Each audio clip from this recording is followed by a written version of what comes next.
to the Rooftop Talks. And we are your hosts. I am Juvie. I'm Alisa. I am Nicole. And I am Janine.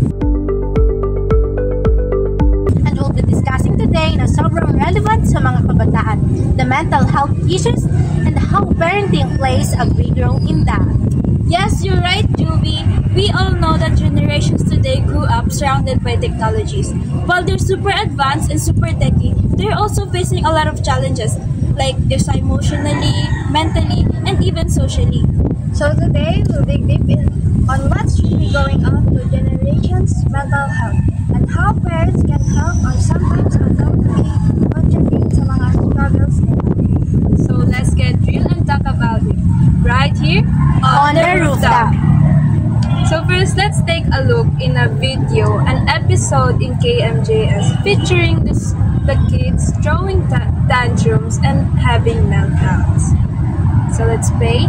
Nagtatantrums ang marami raw bata ngayon dahil sa nauuso muling mobile games. Ang iba kasi sa kanila, sa halip na maglibang, nauuwi raw sa pagkalulong o addiction.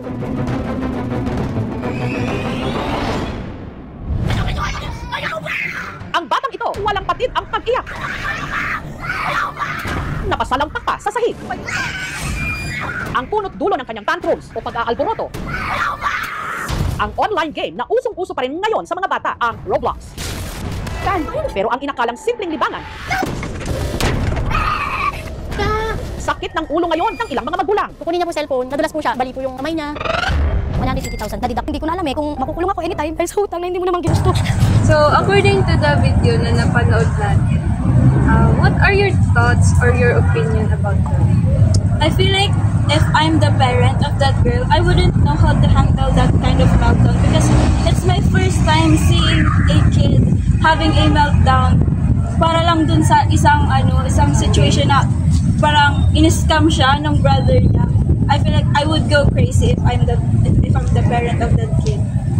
Yeah. So personally, nakikita ko yung mga how children are really spoiled in this generation. So parenting is dapat talagang pag-focusan yung parenting.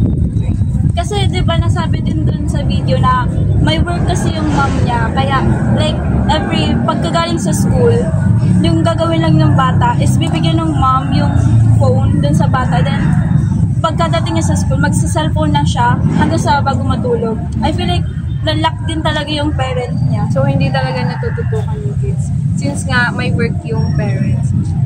So pero I feel like there's another solution naman.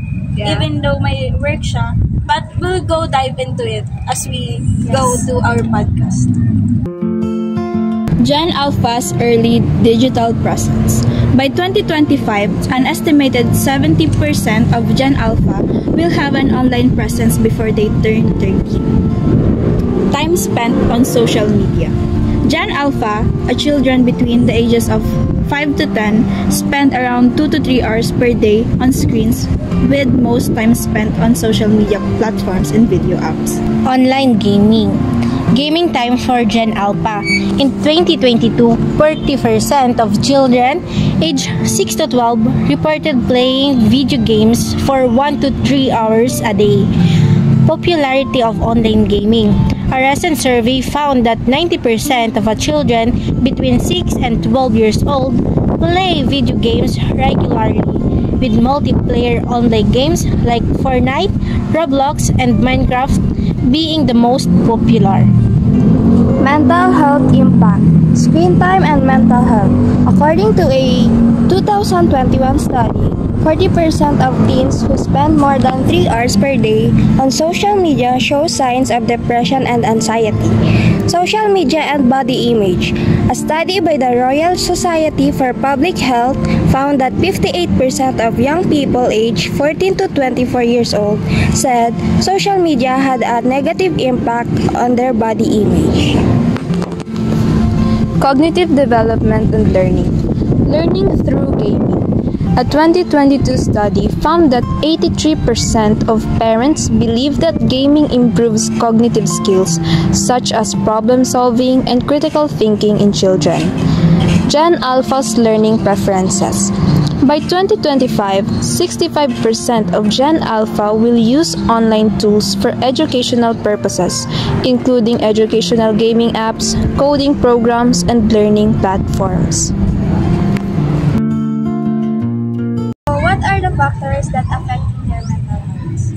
Okay, so according to a study summary, according to a 2023 study by Common Sense Media, almost 40% of kids aged 10 to 17 said they often feel anxious, sad, or stressed because of what they see or experience in social media. So kids now today are being constantly affected by social media. They often feel anxious or sad. And one of these factors is constant comparison, diba? Kapag nakakakita yung mga kids sa social media ng mga photos, they have these unrealistic standards that they develop just from seeing those photos. So this leads to feeling insecurity talaga. And yung self-worth and self-esteem nila bumababa din.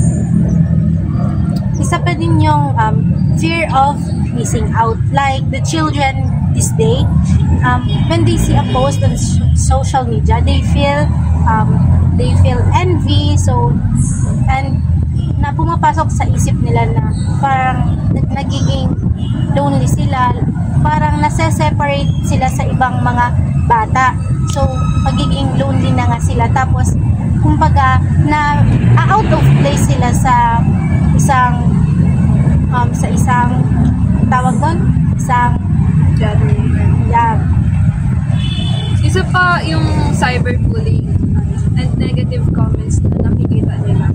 So, kunyari, may self-confidence, mataas yung self-confidence nila, and pinost nila yung sarili nila sa social media. Yung mga negative comments or even jokes lang, it affects them greatly. And dun din na yung reason of magbaba ng self-confidence. Yes, Alisa is right, because when I was 12 or 13 that time, it was pandemic. So, diba, everyone is boring. So, syempre, magsa-cellphone. Tapos, I posted a picture of me wearing a crop top and skirt. And then, before, very uso yung RPW, diba, yung role play world. And then, tapos yung isang member doon sabi, mag-send daw kami ng pic kasi nga yung parang i-reveal yung sarili, di ba? Meron. Tapos nag-send ako ng picture ko. Tapos kasi feeling ko okay yun eh. Tapos nung sinend ko yung picture ko, yung mga members doon nagsabi, I'm super fat daw, ganon. Tapos syempre na-hurt ako kasi syempre 13 pa lang ako. So, and mind you, the member there are like, nag-range yung age nila sa mga 17, 16. So, they're so ahead sa age ko. Tapos, simula nun, nag-workout talaga ako as in. So, malaki talaga yung impact ng mga comments na yun. Pero yung mga comment nila parang nagkaroon ka ng insecurity sa body mo, kaya ka nag-pursige na mag-workout. At simula din nun, di ba, nag-workout ako. Tapos, dumating din sa point na isang beses na lang ako makain sa isang araw. But I'm grateful na nalagpasan ko din. Imagine in such a young age. So what if yung iba na lang na hindi nila kayang lagpasan tulad ni Janine, naglilid talaga sa depression and anxiety. So dapat talagang tutukan ng mga parents mga kids nila using social media, aside from cyberbullying and negative comments. And do you know guys that before pandemic, hindi naman ganun kalala yung usage ng social media. Kasi dito, ako sa study ng Sage Journal, around 90% of young adults aged to 18 to 28 reported that their social media use increased during COVID-19 pandemic. Siyempre, bored tayong lahat eh. Siyempre, wala naman tayong ginagawa, hindi naman tayo lumalabas. Sinabi nila dito na most of them use social media to stay updated with news, connected with family and friends as the time and find entertainment. Kasi di ba yung meron tayong mga families na nag-work sa abroad, yun lang yung means of communication natin sa kanila. Tsaka dati, sabi dito, according to negative role of social media during the COVID-19 outbreak, before the pandemic, only 8.9% of people used social media for more than 8 hours a day. But during lockdown, tumaas siya sa around 25%. And yung screen time din nila, umaabot na ng 10 hours a day. Grabe, no? So, factor pala yung pandemic sa pagtaas ng usage, screen time, pati tayo, di ba, sa generation natin. Yung puro online class talaga. Minsan nga, in my personal experience, I played online games while attending online class. And that, I regret that. Kasi yung sa UCAT ko, when I take an entrance exam sa UCAT, during that online class, bumaba talaga yung grades ko. I was so distracted kasi online nga. Pwede ko lang i-home and pwede ako pumunta sa ibang apps while attending online class. So, I really regret that. I regret that also because nung pandemic, nagkaroon ako ng 9 of 7 kasi I was really distracted too on what I do. Especially nung pandemic, I also play online games and reading Wattpad. So, hindi ko na natututukan yung pag-aaral ko. Kasi kung hindi naman online class, module naman. So, parang parang wala din nag-guide sa'yo kung paano. Kasi wala akong maintindihan. Kasi pag module lang, parang walang self-study. Hindi ko pa naman alam yung mga info na nasa module. Kaya, hindi ko siya masyadong natututukan. Especially, mas tutok ako doon sa online games dati. So, I feel the same, but because pag online class, I feel like I'm so unproductive. Kasi diba, like, we have 7:30 class, tapos you woke up, sabihin na natin ng 7:20, syempre, nakahiga ka, tapos kukunin mo lang yung tablet, papasok ka lang sa G-Classroom, nakahiga ka lang, diba? Pwede kang makinig sa lesson habang nakahiga. Yes. Tapos parang wala ka din naman natutunan kasi diba yung utak mo, very distracted siya kasi ang daming nangyayari sa paligid. Not unlike, pag nasa classroom ka, yung focus mo, andun lang talaga sa mismo, sa teacher, yeah. Sa teacher. Mahirap din kasi walang teacher. You only rely sa sarili mo to learn the material. especially for ang lessons. Minsan nga nagre-rely na lang sa YouTube. And very helpful din naman. Aminin niyo sa math, lalo na sa math ng pandemic, oh my gosh, wala talaga akong natututunan kung di pa ako manunod sa YouTube. Actually, nung pandemic, it's my first time na magkaroon ng line of 7. Same! I was 8-8. Same.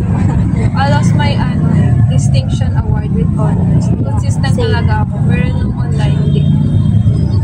At first, sabi ko, baka nag-adjust lang ako kasi, di ba, first time lang din naman natin mag-modular.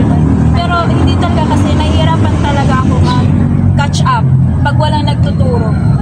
Kaya very struggle talaga siya for me.